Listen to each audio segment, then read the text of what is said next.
सनातन संस्था और हिंदू जनजागृति समिति की ओर से खास तौर से बच्चों के लिए ऑनलाइन बाल संस्कार वर्ग ये उपक्रम हम लेके आए हैं। सनातन संस्था के जो संस्थापक हैं परात्पर गुरु डॉक्टर जयंत आठवले जी, इन्होंने अध्यात्म के बारे में, हिंदू धर्म के बारे में जो भी अद्वितीय संशोधन किया है उसका सभी को लाभ हो और आज के ये जो छोटे छोटे बच्चे हैं उन्हें अभी से हमारे धर्म के बारे में, हमारे संस्कृति के बारे में पता चले, ये उनकी तड़प है और उसी के कारण ये ऑनलाइन संस्कार वर्ग हम ले रहे हैं। तो सभी बच्चे तथा उनके माता पिता भी इसका अवश्य लाभ ले। चलो फिर अब बिना रुके आज का ये बाल संस्कार वर्ग हम आरंभ करते हैं। सनातन संस्था के श्रद्धा स्रोत परम पूज्य भक्तराज महाराज तथा संस्थापक परात्पर गुरु डॉक्टर जयंत आठवले जी के चरणों में वंदन कर हम आज का यह संस्कार वर्ग आरंभ करेंगे। शुरुआत में हम श्री गणेश जी के चरणों में प्रार्थना करेंगे। सभी बच्चों ने अपने हाथ जोड़ने हैं तथा श्री गणेश जी का रूप अपने आंखों के सामने लाना है और पूरे भाव से श्री गणेश जी को प्रार्थना करेंगे। हे श्री गणेश जी, आपकी ही कृपा से इस बाल संस्कार वर्ग में सहभागी होने का अवसर हमें प्राप्त हुआ है। हम आपके शरण में आए हैं। आज इस संस्कार वर्ग में जो भी सूत्र हमें आप सिखाने वाले हो वो सारे सूत्र हमें समझ में आने दो और उसके अनुसार आचरण करने के लिए आप ही हमें बुद्धि, शक्ति और क्षमता दीजिए। ऐसी आपके श्री चरणों में शरणागत भाव से प्रार्थना है।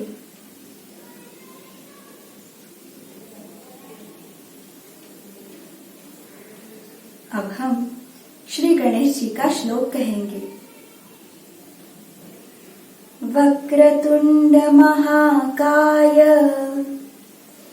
सूर्यकोटि समप्रभ निर्विघ्नं कुरु मे देव सर्वकार्येषु सर्वदा।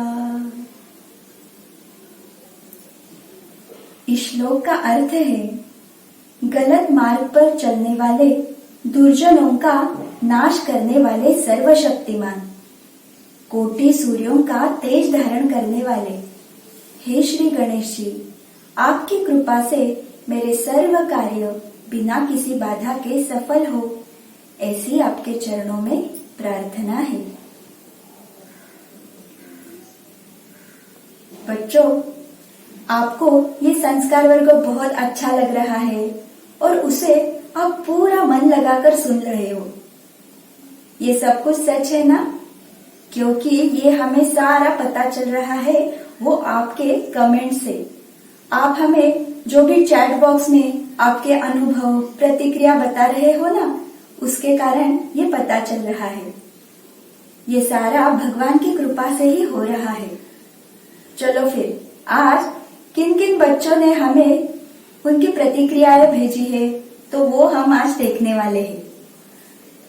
बहुत से बच्चों ने ये भी अभी लिखा है कि उन्हें बहुत सीखने को मिल रहा है, अच्छी अच्छी नई नई कहानियां उन्हें मिल रही है, तो ये बहुत ही अच्छी बात है। तो आज की जो पहली प्रतिक्रिया है तो वो 7 वर्ष की अर्पिता देशमुख की मां ने लिखा है। वो कहती है कि अर्पिता संस्कार वर्ग में बताए अनुसार करने का प्रयास कर रही है। उसके बाद श्याम दहिया ने बताया है कि वो अपनी नाना जी के साथ बाल संस्कार वर्ग नियमित रूप से देखता है और छोटी छोटी कृतियों से धर्म पालन कैसे कर सकते हैं ये समझ रहा है। उडुपी से जयंती मल्ल्या ने लिखा है कि वो प्रतिदिन 1 घंटा नाम जप करती है तथा राम रक्षा स्तोत्र, गणपति स्तोत्र, मारुति स्तोत्र और गणपति अथर्व शीर्ष का पठन भी करती है। उसके बाद धनश्री अभ्यंकर ने लिखा है कि वो माँ को घर के काम में मदद करती है और सबके कपड़े भी धोती है। सात्विक धवल ने लिखा है कि वो प्रतिदिन सुबह उठने के बाद कराग्रे वसते लक्ष्मी ये श्लोक बोलता है। इसके बाद कार्तिक कापशीकर इसने लिखा है कि उसे नाम जप करते समय पीला प्रकाश दिखाई दिया। लाभ देसाई कहता है कि नमस्कार करते समय उसके मन को बहुत अच्छा लगता है। तो ये सारी प्रतिक्रिया हमें प्राप्त हुई है। बच्चों को ऐसे ही बाल संस्कार वर्ग में जो भी बताते हैं ना उसके अनुसार आचरण करना है और उससे क्या होगा तो हमारा मन प्रसन्न रहेगा, हम आनंदी रहेंगे, कोई हमें डांटेगा नहीं, तो फिर बहुत अच्छा होगा ना। तो ये सारी बातें आप हमें भी भेजना और उसके बाद आपका नाम भी लिखना है ताकि हमें पता चले कि ये कौन से बच्चे का अनुभव है। अपने अन्य मित्रों को भी इस संस्कार वर्ग के बारे में अवश्य बताना और आपका संपर्क क्रमांक भी हमें अवश्य चैट बॉक्स में डाल के दीजिए ताकि हम आपको संपर्क कर सके। चलेगा ना? चलो फिर अब आगे बढ़ते हैं। बच्चों, कल के हमारे बाल संस्कार वर्ग में हमने स्वामी विवेकानंद जी की कथा देखी थी और उसके बाद आदर्श कृति में हमारी नैतिकता बढ़ाने हेतु हमेशा सत्य बोलना चाहिए, ये भी हमने सीखा था। चलो अब आज की कहानी कौन सी है ये उत्सुकता आपके मन में होगी। तो आज हम बहुत ही प्रेरक कहानी देखने वाले हैं। ये कहानी भी बहुत पुरानी है। एक बहुत बड़ा जंगल रहता है और इस जंगल में एक बड़ा सा पेड़ रहता है जिसके बहुत सारे डालियां रहती है। तो उस पेड़ पर ना बहुत सारे हंस पक्षी रहते थे। उन्होंने उस पेड़ पर अपना घर बनाया था और वो आनंद से वहां पे रह रहे थे। इन सारे हंसों में एक बूढ़ा हंस था। उसे सभी हंस ताऊ जी करके बुलाते थे। ये ताऊ जी बहुत ही बुद्धिमान और दूरदर्शी थे। तो एक दिन ऐसे ही ताऊ जी पेड़ पर बैठे हुए थे। तब उन्होंने अचानक क्या देखा कि उस पेड़ की जो जड़ थी ना वहां पे एक बेल ऊपर आ रही थी। उस बेल को देखकर वो चिंतित हो गए क्योंकि उन्होंने दूरदृष्टि से ऐसे जान लिया कि ये जो छोटी सी बेल है तो वो धीरे धीरे बड़ी होगी। पेड़ के तने का सहारा लेकर वो ऊपर ऊपर चढ़ती जाएगी और फिर वो बड़ा रूप धारण कर देगी। पेड़ के चारों ओर से वो बेल लिपट जाएगी और फिर हम सारे हंसों पर बड़ा संकट आ सकता है। ये सोचकर उन्होंने सारे हंसों को एकत्रित बुलाया और फिर वो कहने लगे, भाइयों, हमारे पेड़ के नीचे ये जो बेल ऊपर आ रही है ना, ये हमारे लिए बहुत ही कष्टदायक हो सकती है। हम सारे मिलके तुरंत इसे उखाड़ देते हैं। ये उनकी बात सुनकर एक युवा हंस था, वो हंस पड़ा और वो बोला, ताऊ जी, ये आप क्या कह रहे हो? वो कितनी छोटी सी बेल है, उससे हमें कैसे कष्ट पहुंच सकता है? इसके बाद ताऊ जी उन्हें फिर से समझाने लगे। वो बोले, बच्चों देखो, ये बेल अभी छोटी दिख रही है, परंतु ये धीरे धीरे कर पेड़ के ऊपर तक आ सकती है। पेड़ के तनों का सहारा लेकर ये ऊपर आएगी।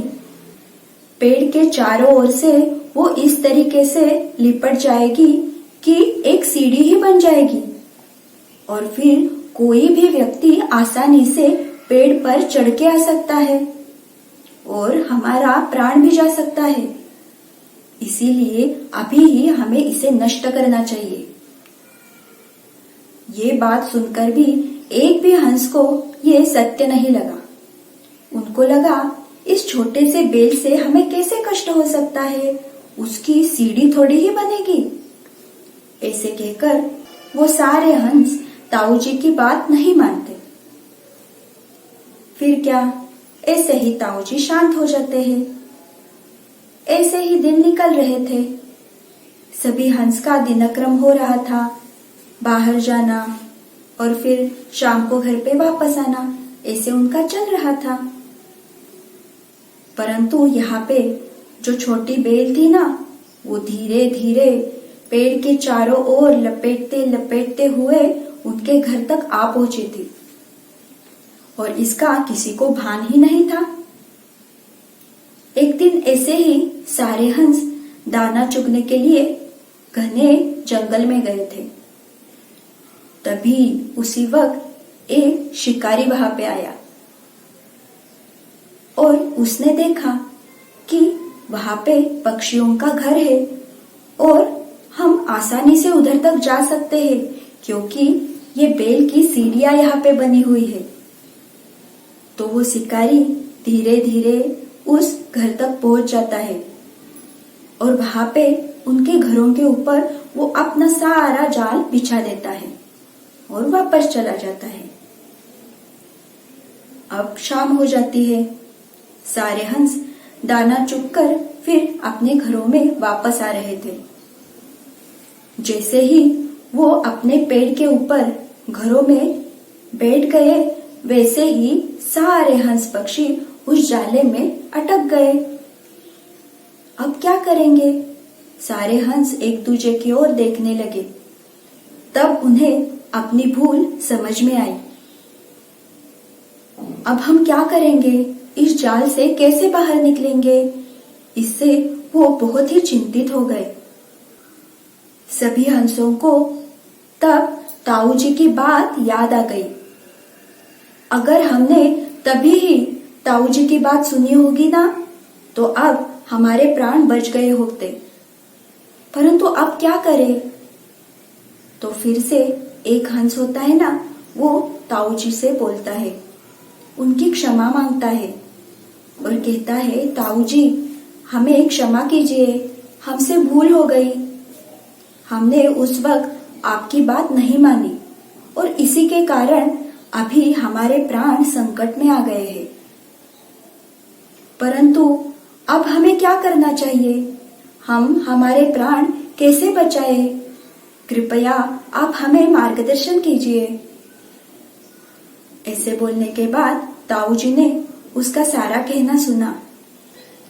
जब सारे हंसों ने उनकी क्षमा मांगी, तब ताऊ जी फिर बोलने लगे। वो बोले, ठीक है, अब पूरे ध्यान से मेरी बात सुनो। शिकारी ने अपना जाल तो बिछाया है और आप सारे उसमें अटके हुए हो। तो अब हम क्या करेंगे ना, सुबह ये शिकारी यहाँ पे आएगा और आपको लेगा। तो हम क्या करेंगे कि अब सारे हंसों को मरने का नाटक करना है। बिल्कुल हिलना डुलना नहीं है, ऐसे ही चुपचाप पड़े रहना है।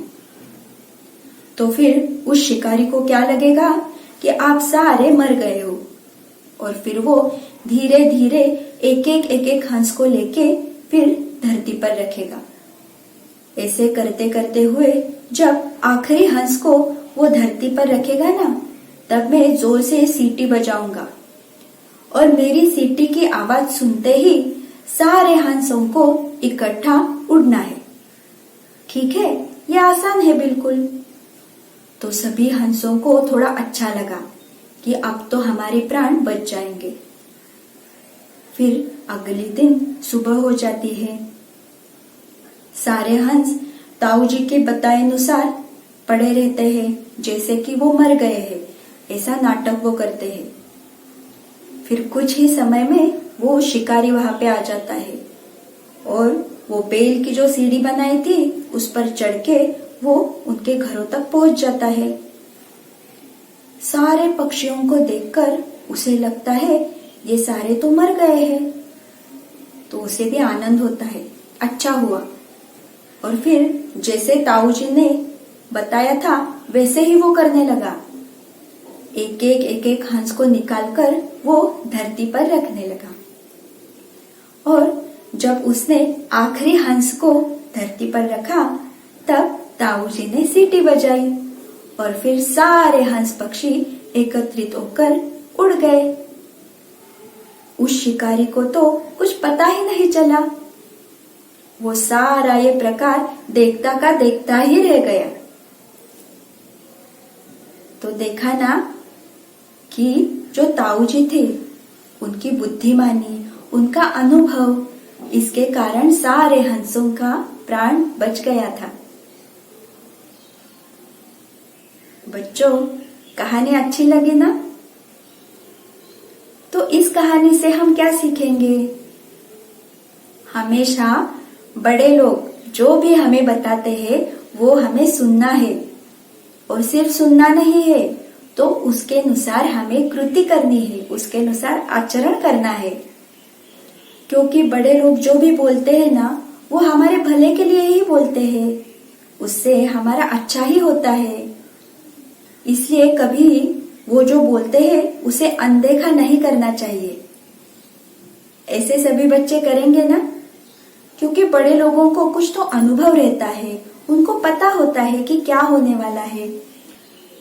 तो अब सारे बच्चे अपने घर में जो बड़े हैं या फिर कोई भी बड़ी व्यक्ति अगर हमें कुछ बताए तो उसको अच्छे तरीके से सुन के उसके अनुसार आचरण करेंगे, ठीक है ना? बाल मित्रों, अब बाल संस्कार वर्ग में आगे हम नामस्मरण करेंगे।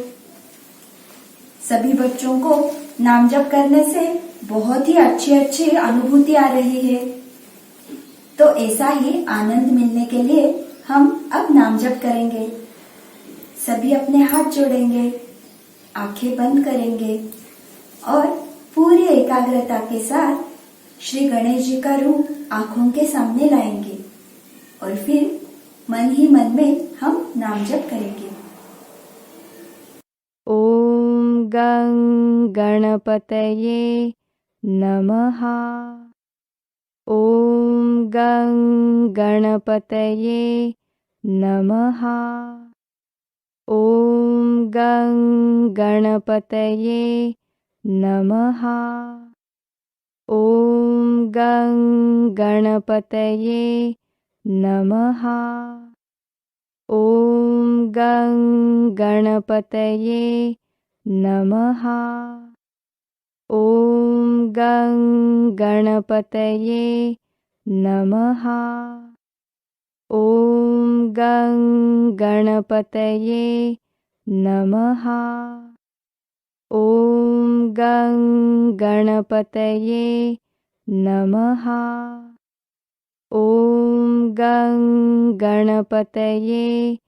नमः। ओम गं गणपतये नमः। ओम गं गणपतये नमः। ओम गं गणपतये नमः। ओम गं गणपतये नमः। ओम गं गणपतये नमः। ओम गं गणपतये नमः। ओम गं गणपतये नमः। ओम गं गणपतये नमः। ओम गं गणपतये नमः। ओम गं गणपतये नमः। ॐ गं गणपतये नमः। ॐ गं गणपतये नमः। ॐ गं गणपतये नमः। ॐ गं गणपतये नमः। नाम जप करने से हमें शांत लग रहा है ना। अब आगे का जो सूत्र हम सीखने वाले हैं वो सभी बच्चे पूरा ध्यान देके सुनेंगे। आज की जो आदर्श कृति हम सीखने वाले हैं ना, वो भी हमारे में नैतिकता बढ़े इसके लिए ही है। कल के बाल संस्कार वर्ग में हमने सत्य बोलने का महत्व देखा था, तो आज के बाल संस्कार वर्ग में नम्रता ये गुण बढ़ाने के लिए हम कैसे प्रयास कर सकते हैं ये देखने वाले हैं। तो उससे पहले नम्रता गुण का महत्व क्या है ये हम देखेंगे। एक बहुत ही अच्छी कहावत है, भयानक बाढ़ों में बड़े बड़े पेड़ गिर जाते हैं परंतु नन्ही सी घास बच जाती है। तो इससे हमें नम्रता का कितना महत्व है यही पता चलेगा। बच्चों, जब बाढ़ आती है ना तब क्या होता है, तो बाढ़ का पानी नदी के तटों को पार कर बाहर आ जाता है। नदी के तट पर बहुत बड़े बड़े वृक्ष रहते हैं, पेड़ रहते हैं, परंतु बाढ़ के उस बहुत जोरदार प्रवाह के कारण ये सारे पेड़ भी गिर जाते हैं और फिर उस प्रवाह में बह जाते हैं। ऐसा क्यों होता है आपको पता है? क्योंकि ये जो सारे पेड़ है ना वो अपनी जगह एकदम अकड़ कर खड़े होते हैं। जब बाढ़ का प्रवाह आता है तो वो बिल्कुल भी नीचे झुकते नहीं, तो इसी कारण वो प्रवाह के साथ बह जाते हैं। परंतु इसके विरुद्ध जो नन्ही सी घास रहती है ना, उसका क्या होता है, जब बाढ़ का पानी आता है तो वो नीचे झुक जाती है, यानी वो नम्र हो जाती है। उसके कारण उसे कोई हानि नहीं होती, वो बाढ़ के इतने पानी में भी बच जाती है। तो ये है नम्रता का महत्व। हमारे संत जो है ना, संत तुकाराम, तो उन्होंने भी कहा है जो व्यक्ति नम्र रहती है ना तो वो भगवान को भी बहुत प्रिय रहती है। तो ऐसे ही हमें नम्रता अपने में लानी चाहिए। हमारे जो राष्ट्र पुरुष हुए ना तो उनमें भी बहुत नम्रता थी। तो इसके दो उदाहरण हम आज देखने वाले हैं। उससे हमें पता चलेगा कि व्यक्ति कितनी ही बड़ी क्यों न हो परंतु वो हमेशा नम्र होनी चाहिए। तो ये पहला जो उदाहरण है वो है सावरकर जी का। स्वातंत्र्यवीर सावरकर जी पुणे के फर्ग्यूसन कॉलेज में सीख रहे थे। तब रैंगलर परांजपे वो उस कॉलेज के प्राचार्य थे। उन दिनों अंग्रेज सरकार थी और अंग्रेज सरकार का विरोध करने के लिए विदेशी वस्तुओं की होली की जा रही थी और अपने सावरकर जी भी उस होली में सहभागी हुए थे। परंतु इसके कारण जो प्राचार्य रैंगलर परांजपे जी थे ना, तो उन्होंने सावरकर जी को छात्रावास से बाहर निकाला। ये घटना तो हो गई। उसके बाद बहुत से दिन बीते, सावरकर जी बड़े भी हो गए और फिर से पुणे में उनका एक कार्यक्रम था। उस कार्यक्रम के लिए सावरकर जी स्वयं व्यासपीठ पर उपस्थित थे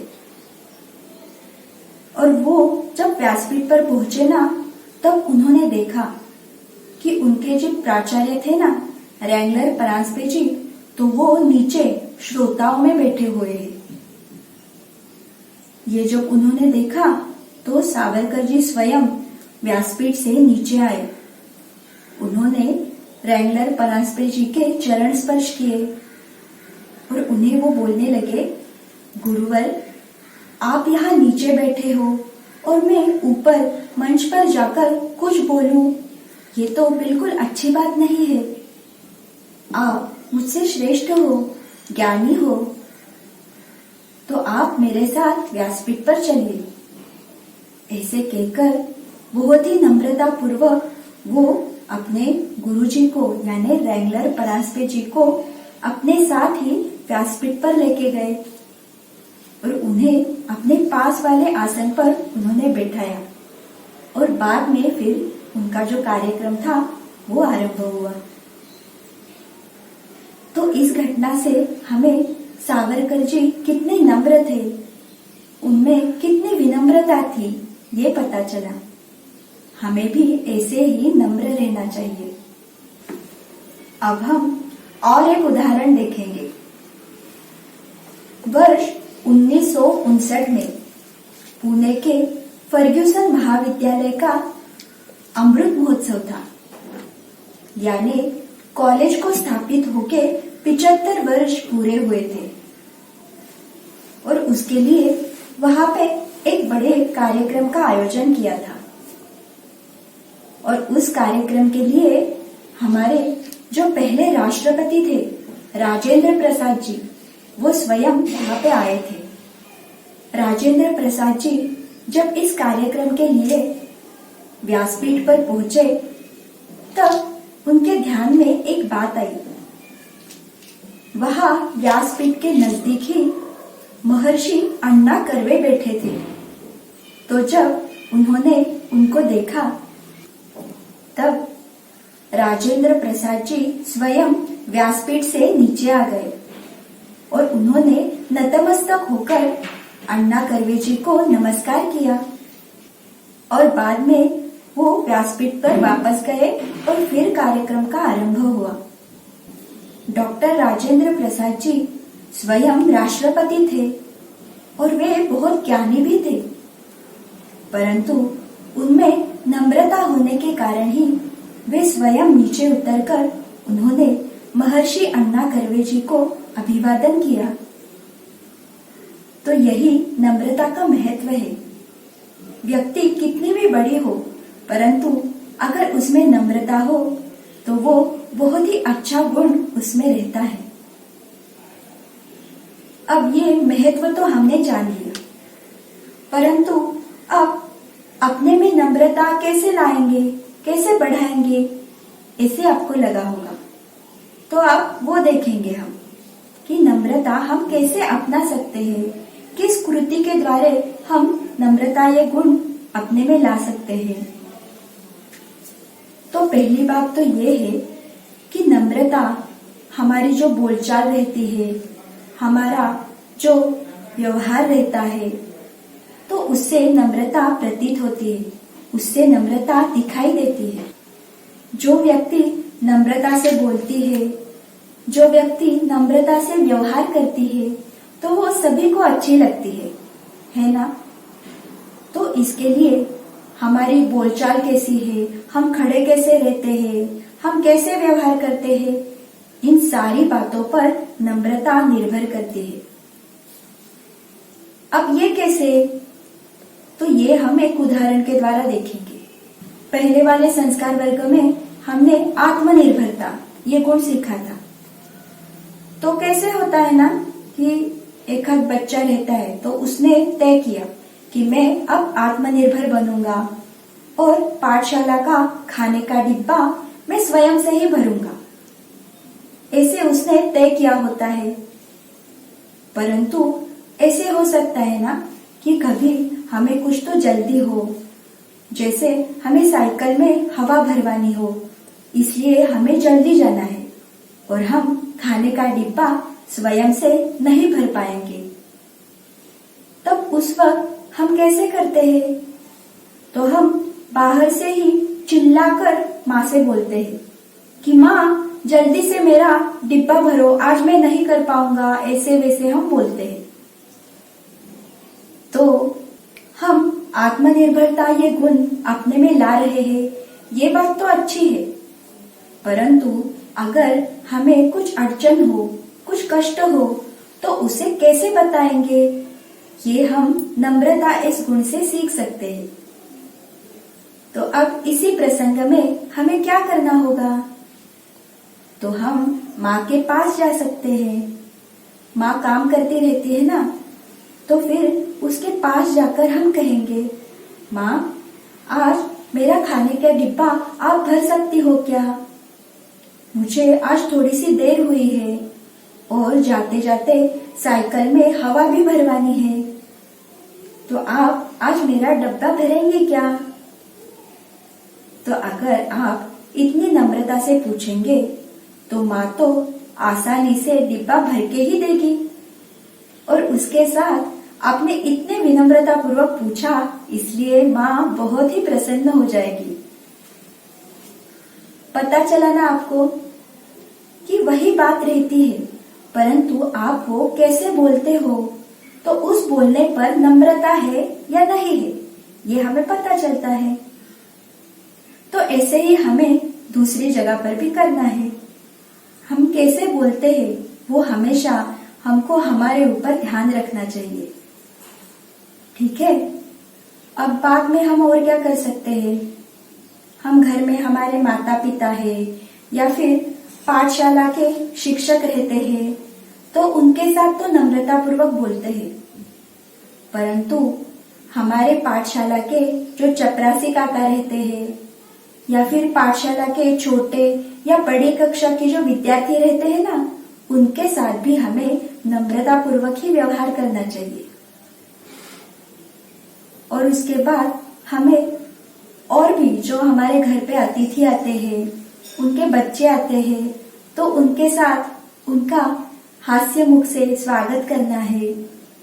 या फिर घर पे कोई बड़े व्यक्ति आए तो उनको हमें नमस्कार करना चाहिए।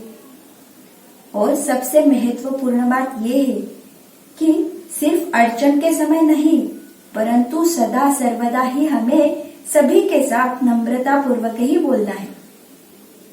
और तभी नम्रता ये गुण जो है ना, वो हम अपना सकते हैं। तो सभी के ध्यान में आ रहा है ना, क्योंकि नम्रता से ही हमारे संस्कार कैसे है, हमारी संस्कृति क्या है, ये सभी को पता चलेगी। नम्रता ये सारे गुणों का राजा है।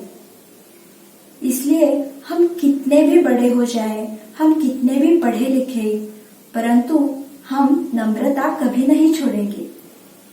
अगर हम नम्र हो ना, तभी हम और आगे आगे बढ़ सकते हैं। हमारी संस्कृति में दूसरों को आदर भाव से देखना, उनके प्रति आदर व्यक्त करना, यही हमें सिखाया गया है। और हमारे आचरण से यही संस्कार, यही सभ्यता हम दिखा सकते हैं। बड़ा हो छोटा हो, जिसको जैसा आदर भाव देना चाहिए ना, वैसा हम देंगे। और उसके लिए नम्रता ये गुण हम अपनाकर वैसे आचरण कर सकते हैं। सभी के ध्यान में आया ना? तो सभी बच्चे आज से घर में, पाठशाला में, मित्रों के साथ या कहाँ पे भी जाओ, नम्रता से ही हमें बात करनी है, नम्रता पूर्वक ही व्यवहार करना है, ठीक है ना? चलो फिर अब बाल संस्कार वर्ग में आगे जाते हैं। तो अब इसके बाद हम स्तोत्र सुनने वाले हैं। आज हम श्री गणपति अथर्वशीर्ष सुनेंगे। जिनके पास अथर्वशीर्ष की पुस्तिका हो तो वो पास में लेकर बैठना और उसे देखकर एकाग्रता के साथ ये स्तोत्र अब हम सुनेंगे। सभी बच्चे हाथ जोड़ेंगे और श्री गणेश जी के चरणों में हम बैठे हैं, ऐसा भाव मन में रखकर ये स्तोत्र बहुत ही एकाग्रता के साथ हम सुनने वाले हैं। सभी बच्चे तैयार है ना? चलो फिर अब हम श्री गणपति अथर्वशीर्ष सुनेंगे। ओम भद्रं कर्णेभिः शृणुयाम देवा भद्रं पश्येमाक्षभिर्यजत्राः स्थिरैरङ्गैस्तुष्टुवांसस्तनूभिर्व्यशेम देवहितं यदायुः। ॐ स्वस्ति न इन्द्रो वृद्धश्रवाः स्वस्ति नः पूषा विश्ववेदाः स्वस्ति नस्तार्क्ष्यो अरिष्टनेमिः स्वस्ति नो बृहस्पतिर्दधातु। ॐ सहना भवतु सहनौ भुनक्तु सह वीर्यङ्करवावहै तेजस्विनावधीतमस्तु मा विद्विषावहै। ॐ शान्तिः शान्तिः शान्तिः। ॐ नमस्ते गणपतये त्वमेव प्रत्यक्षं तत्त्वमसि त्वमेव केवलं कर्तासि त्वमेव केवलं धर्तासि त्वमेव केवलं हर्तासि त्वमेव सर्वं खल्विदं ब्रह्मासि त्वं साक्षादात्मासि नित्यं ऋतं वचमि सत्यं वचमि अवत्वं माम् अववक्तारम् अवश्रोतारम् अवदातारम् अवधातारम् अवानूचानमवशिष्यम् अवपश्चात्तात् अवपुरस्तात् अवोत्तरात्तात् अवदक्षिणात्तात् अवचोर्ध्वात्तात् अवाधरात्तात् सर्वतो मां पाहि पाहि समन्तात्। त्वं वाङ्मयस्त्वं चिन्मयः त्वमानन्दमयस्त्वं ब्रह्ममयः त्वं सच्चिदानन्दाद्वितीयोऽसि त्वं प्रत्यक्षं ब्रह्मासि त्वं ज्ञानमयो विज्ञानमयोऽसि सर्वं जगदिदं त्वत्तो जायते सर्वं जगदिदं त्वत्तस्तिष्ठति सर्वं जगदिदं त्वयि लयमेष्यति सर्वं जगदिदं त्वयि प्रत्येति।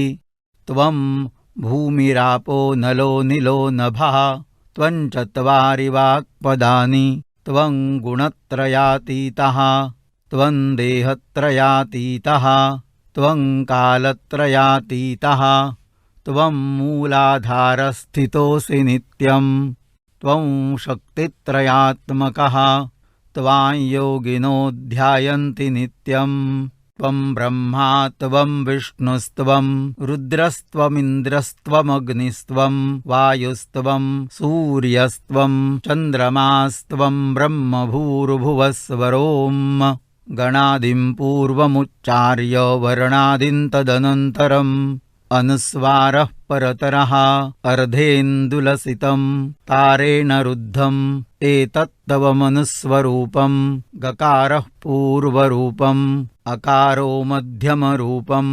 अनुस्वारश्चान्त्यरूपम् बिन्दुरुत्तररूपम् नादः सन्धानं संहिताः सन्धिः सैषा गणेशविद्या गणकऋषिः निचरुद्गायत्री छन्दः गणपतिर्देवता। ॐ गं गणपतये नमः। एकदन्ताय विद्महे वक्रतुण्डाय धीमहि तन्नो दन्तिः प्रचोदयात्।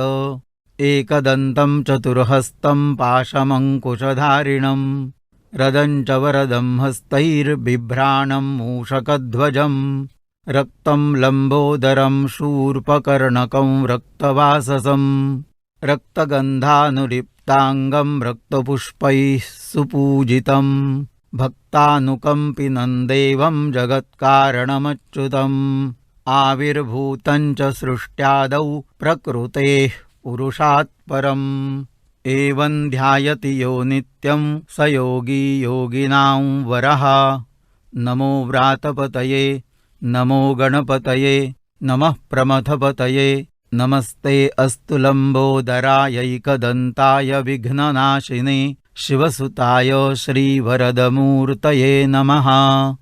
ॐ एतदथर्वशीर्षंयोधीते सब्रह्मभूयाय कल्पते स सर्वविघ्नैर्न बाध्यते स सर्वतः सुखमेधते स पञ्चमहापापात् प्रमुच्यते सायमधीयानो दिवसकृतं पापन्नाशयति प्रातरधीयानो रात्रिकृतं पापन्नाशयति सायं प्रातः प्रयुञ्जानो अपापो भवति सर्वत्राधीयानोपविघ्नो भवति धर्मार्थकाममोक्षं च विन्दति इदमथर्वशीर्षमशिष्याय न देयं यो यदि मोहाद्दास्यति स पापीयान् भवति सहस्रावर्तनात् यय्यं काममधीते तन्तमनेन साधयेत अनेन गणपतिमभिषिञ्चति स वाग्मी भवति चतुर्थ्या मनश्नं जपति स विद्यावान् भवति इत्यथर्वणवाक्यं ब्रह्माद्यावरणं विद्यात् न बिभेति कदाचनेति यो दूर्वाङ्कुरैर्यजति स वै श्रवणोपमो भवति यो लाजैर्यजति स यशोवान् भवति स मेधावान् भवति यो मोदकसहस्रेण यजति स वाञ्छितफलमवाप्नोति यः साज्यसमिद्भिर्यजति स सर्वं लभते अष्टौ ब्राह्मणान् सम्यग्राहयित्वा सूर्यवर्चस्वी भवति सूर्यग्रहे महानद्यां प्रतिमासन्निधौ वा जप्त्वा सिद्धमन्त्रो भवति महाविघ्नात् प्रमुच्यते महादोषात् प्रमुच्यते महापापात् प्रमुच्यते स सर्वविद्भवति य एवं वेद इत्युपनिषत्।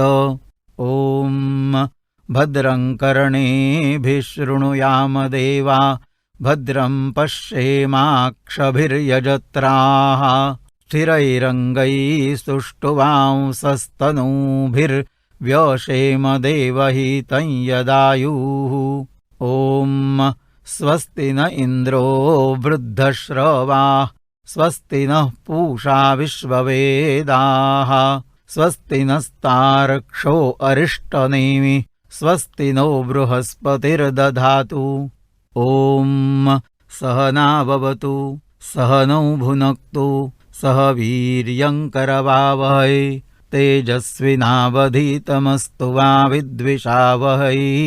ॐ शान्ति शान्ति शान्तिः। ये स्तोत्र सुनकर उत्साह लग रहा है ना?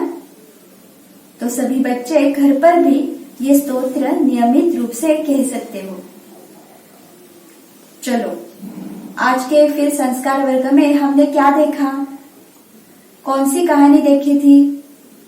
तो आज हमने बुद्धिमान हंस की कहानी देखी और उसके बाद आदर्श कृति में हमने नम्रता ये गुण कैसे अपना सकते हो, उसके लिए हमें क्या करना चाहिए, ये भी हमने देखा। और ये सारा हमें केवल भगवान के कृपा से ही पता चला है। तो अब हम उनके ही चरणों में कृतज्ञता पुष्प अर्पित करते हैं। हे भगवान, केवल आपकी ही असीम कृपा के कारण आज इस संस्कार वर्ग में हमें बहुत कुछ सीखने को मिला। इसलिए हम आपके चरणों में कृतज्ञ हैं। बाल मित्रों, इस संस्कार वर्ग के बारे में अपने मित्रों को बता रहे हो ना? और उसके साथ ही ऑनलाइन स्क्रीन पे जो तलपट्टी जा रही है वहां पे हमारा संपर्क क्रमांक भी है। आप हमें भी अवश्य संपर्क कीजिए। उसके साथ ही हमारी जो वेबसाइट है www.balsanskar.com, इसे भी अवश्य भेज दो। कल एक बड़ी ही अच्छी नई कहानी और नई अच्छी आदर्श कृति सीखने के लिए सभी बच्चे आएंगे ना? चलो फिर आज के इस संस्कार वर्ग में हम यहाँ पर ही रुकेंगे। कल तक के लिए नमस्कार।